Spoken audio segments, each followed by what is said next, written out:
Thank you for tuning in to the Wealthy Optimist podcast. I'm your host, Sarah Hall. For the past several years, I've been a practicing mindset and personal development coach, guiding people of all ages to their empowerment and systematically teaching how to restructure your thinking patterns through my simple, practical methods and exercises I developed in my book, Positive Power: 12 Steps to Mastering Your Mindset. I have a 12-week program that takes you through the 12 steps and helps you break free and create the amazing, positive, and abundant life that you deserve. The link is in the description for both my book and my program and can be found at www.wealthyoptimist.com. In this podcast, we go deep into self-empowerment, conscious growth, and breaking free from emotionally painful traumatic experiences. You will learn how to allow yourself to let go of hurtful past events and shift your energy to a positive wavelength. Think of this as your weekly dose of inner power and personal growth. We will explore emotional intelligence, conscious evolution, psychology, and relationships both with ourselves and with others. Let love be your center. Learn to embrace love, to give love, and to express gratitude freely. This is the power you have within yourself, and I'm here to help you unleash it. Now, let's dive into today's episode. Welcome back to the Wealthy Optimist podcast. I'm your host, Sarah Hall, and it is so good to see you after such a very long time. Now, we all know the past couple of years, the pandemic has taken it out of us. And as for myself, it really took it out of me. I was diagnosed with COVID twice in the span of 2 years, and it led to multiple health complications. I did take a lot of time off on my personal business and kind of hit the pause button so that I could just focus on healing. And unfortunately, my business, my podcast, and working on other projects suffered due to that. But I wouldn't say that it suffered because I needed to heal and get better to be able to feel like myself again and to be in a good headspace where I was able to help people in a bigger and broader way. Now, since releasing my new book, Positive Power: 12 Steps to Mastering Your Mindset, the new edition in 2020. I should just say 2020, shouldn't I? Since releasing my new book, Positive Power: 12 Steps to Mastering Your Mindset, the new edition in 2020. I also launched a coaching business where I help clients with life coaching, working through toxic relationships, setting up boundaries, establishing healthy relationships with friends, family, loved ones, partners, healing from abusive relationships, leaving toxic people, narcissists, sociopaths, etc. And my TikTok channel has grown, and I would like to thank each and every one of you who follows me on TikTok and supports me. You helped me reach over 100,000 followers in the month of October, and I am just so grateful for every single one of you. And we are continuing to grow every single day on there. So if you are joining me from TikTok, hello. And if you're joining me from some other avenue, then welcome to the show. Now, today I would like to talk about the new year and how so many people hold on to the past and are unable to really move forward because they carry that trauma with them into every single new avenue of their life. Now, the way that we are built as humans is when something happens to us, it affects us on a deep level, and it affects us in a way that causes some kind of trauma to our brain, like a memory, right? And those memories can bring lasting damage. And unfortunately, when something is traumatic and painful, such as, the pandemic has been for a lot of people, some people have related it to, the PTSD that you get when going through a war, although of course it's not the same as being in a war, but PTSD nonetheless has occurred to countless people around the world through the COVID pandemic. Now, PTSD is something I'm very familiar with. I have been diagnosed with something called CPTSD, which is a complex form of post-traumatic stress disorder. So it's called complex post-traumatic stress disorder. And what happens when you get CPTSD is you have multiple traumatic experiences happen over a period of time, and those traumatic experiences never get healed from, and then another one happens on top of it. And so somebody that I could talk about who's a famous person that you might recognize is Britney Spears.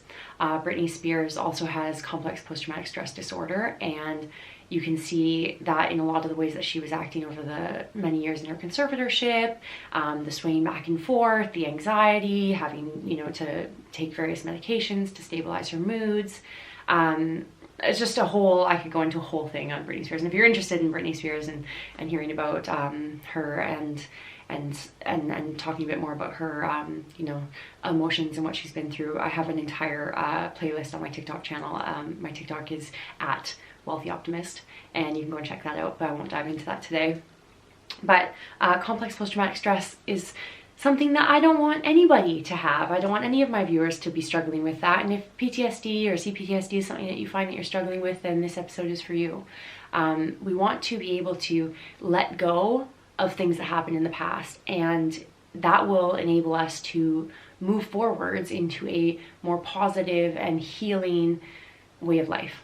And if we don't let go of the traumatic things that happened to us, and if we can't let go, then they're going to affect us subconsciously, sometimes whether we know about it or not. You may have recurring nightmares, you may have intrusive thoughts, you may have sudden spurts of anxiety that seem to come out of absolutely nowhere, and you have no control over it, and it's very scary. It can be very terrifying.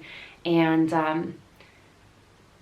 in order to overcome that, and to not have these things compound, which is what happens when you have CPTSD.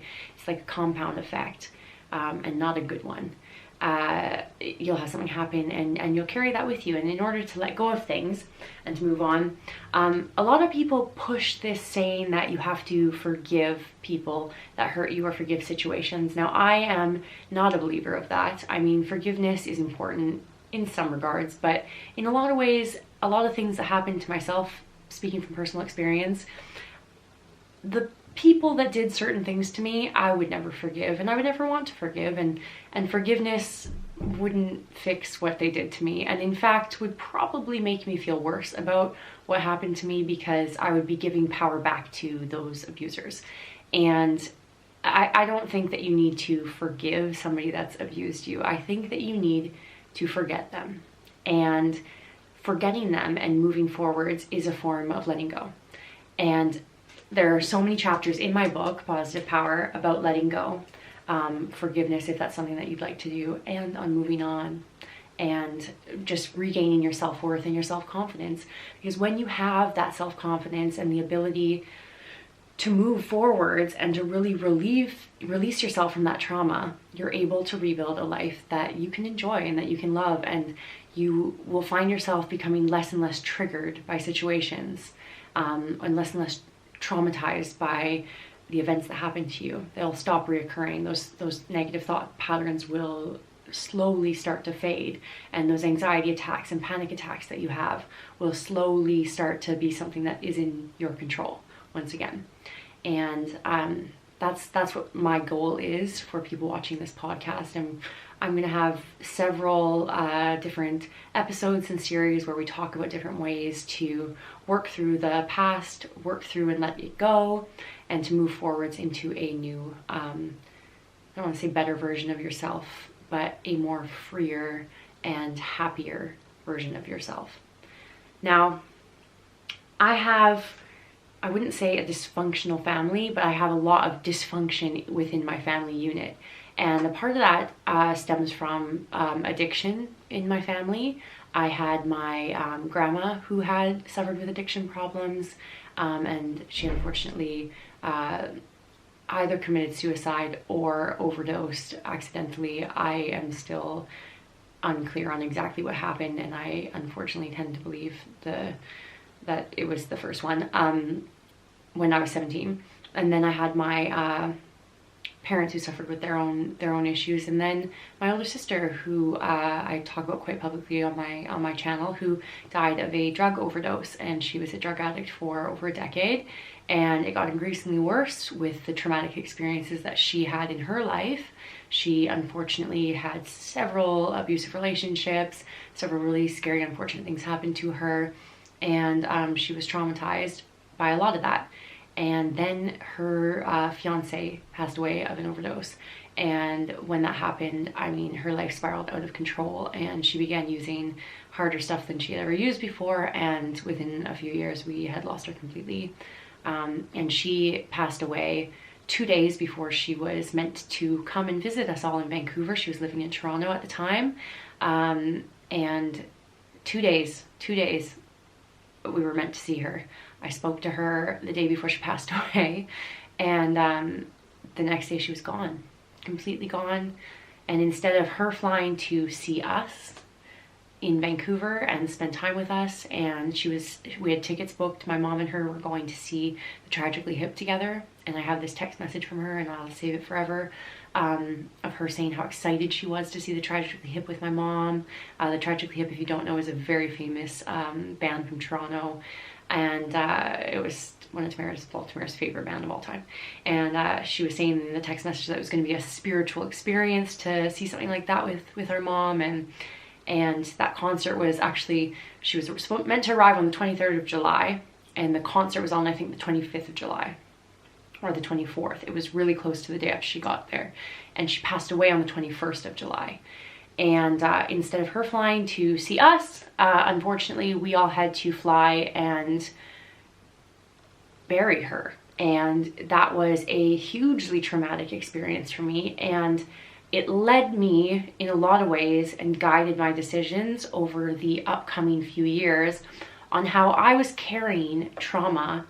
It made me reflect on my life and see how I was carrying the things that happened to me, because I watched what happened to her and the downward spiral, and I could see how easy it would be for somebody like myself who had also been through so many different traumatic experiences with sexual abuse, physical abuse, abusive relationships, and bullying and various other issues that I won't dive into here.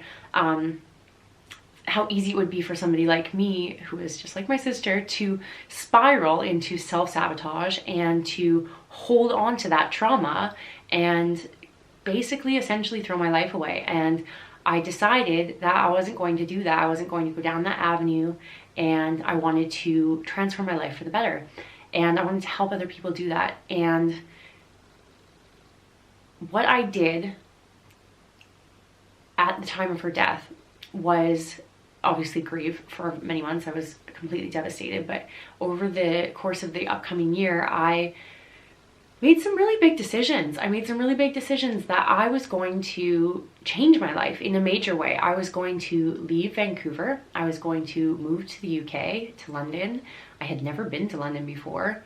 And I didn't know anybody here. I had some relatives that live in Manchester and Cheshire, but I had never been to London, and I had never met those relatives. And I thought, you know what? I have one life, and God forbid that,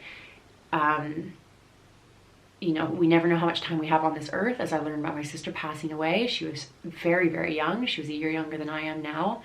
And I wasn't going to let the trauma that I had keep me locked in a place where I was not happy and not feeling fulfilled. So I up and decided to leave and to go on some really life-changing experiences. I went and traveled the world. I went on a peace mission to Cambodia. I helped women who were being sex trafficked. I got to experience a lot of different things and see a lot of different people and life through many, many different eyes. And the reason I'm sharing this with you is because there are two different routes that people can take. And I hope I made that really, really clear through my examples, and which are very personal examples I'm sharing with you, through my sister, who went the route of drug addiction and holding on to and living in her trauma. She lived in her trauma every single day, and she was not able to heal from it. She was not able to let go of it. And it basically consumed her. And then, fueled with the addiction and the drug use and substance abuse, it destroys your mental health. And it fueled the fire even more of the trauma and the rage that she had at the people who had done what they did to her. And she was unable to let go. And then versus me, who had some issues with my own addiction, struggling with that, you know, a decade ago, and had issues with you know, not sure where to go in life, and making really bad choices, hanging out with bad people. And, you know, I had, oh God, one day I'll write a memoir, and many of my viewers and listeners here will be just shocked to hear the stuff that I went through in my teenage years and my early 20s. I mean, sometimes I can't even believe that was me. But that I was able to recognize in myself that I was making toxic choices, and that only I had the power to change those decisions and to change my life. And when I realized that, and it doesn't have to take something as extreme as your sister passing away, God forbid, or somebody that you love having something tragic happen to them, for you to realize that you have the power to change your life, and that nobody is coming to save you. You have to save yourself. You're the only person that can take care of yourself in this life. And if you're hearing this right now and you're feeling lost and you're feeling depressed and you're feeling burdened by the world, and you're not sure how to let things go, and you're carrying, you know, years of trauma or family disagreements or family dysfunction or generational trauma or substance abuse issues or, you know, abuse issues, or you've been in a toxic relationship and you're listening to this and you're thinking like, oh God, I wish I could just let this go, but I feel so negative and consumed by these thoughts all the time, then take this as your sign that you have that power within yourself to choose what you're going to think every single day. You can choose to continue to tell yourself the story of your victimhood, you know, and I'm not discrediting the fact that you had terrible things happen to you, because I certainly had terrible things happen to myself, and I've seen terrible things happen to a lot of people that I care about very deeply. But you can choose to continue to tell yourself that story all the time, that you're a victim and that, you know, you don't deserve to have a good life, or nobody will ever love you, or whatever the stories are that you're telling yourself that are very negative. You're the one that can identify those, and you're the one that can challenge those thoughts. You can challenge those thoughts and decide to think a different way about it, to say, you know what, like, yes, this happened to me. I acknowledge this happened to me, and I am going to do X, Y, and Z to change this right now. And some of the things that I did, and if you want to get my book, go to Amazon, just look up Positive Power, 12 Steps to Mastering Your Mindset by Sarah Hall, or you can click the link in the description and pick up a copy. And it explains it much more detail there. But some of the things that I did to transform my life and to challenge my own thought patterns were to see what stories it was that I was telling myself, right? And then to understand that I didn't have to live in that mindset anymore. And I also challenged myself to see who it was that I was spending time with. What were these friends like to me? Were they bringing good into my life? Were they bringing bad energy into my life? I also challenged my family. I challenged my relationship. I looked at, you know, my boyfriend at the time, and I thought, is this somebody that I can see myself with long term? I looked at my family and I said, you know, is so-and-so doing something positive in my life, or is it bringing me negative? Is so-and-so bringing positive in my life, or is it bringing negative? And I did the same thing with my friend groups. And I decided that a lot of changes need to be made. A lot of changes needed to be made in order for me to free myself from toxic behaviors, and a lot of boundaries had to be set, because there were some people in my life that I could not just, you know, cut out of my life, and I didn't want to. There were some people that I loved a lot, and well, I still do, that they had their own issues and their own toxic traits that they were bringing and pushing into my life, or stories that they were telling themselves that they were trying to make me believe. And you'll see this in your own life. And, you know, comment below if you have questions or some things are hitting home for you, and we can have a little discussion underneath the YouTube video. Or if you're listening to this on a podcast, send me a message on TikTok or Instagram or something if we want to talk a bit more about it. But you'll see these patterns in family members or friends or relationship if you're married or something like that, or even with your kids or your parents. You know, perhaps they're people that you love dearly, but you don't want to completely cut out of your life. Those are people that you're going to have to set up really hard boundaries with. And boundaries are not easy, especially if you come from codependency, or you come from addiction, or you come from toxic relationships. Creating boundaries is going to be completely new for you, and it's going to be challenging, but let me tell you, it is one of the most freeing things that you can ever do.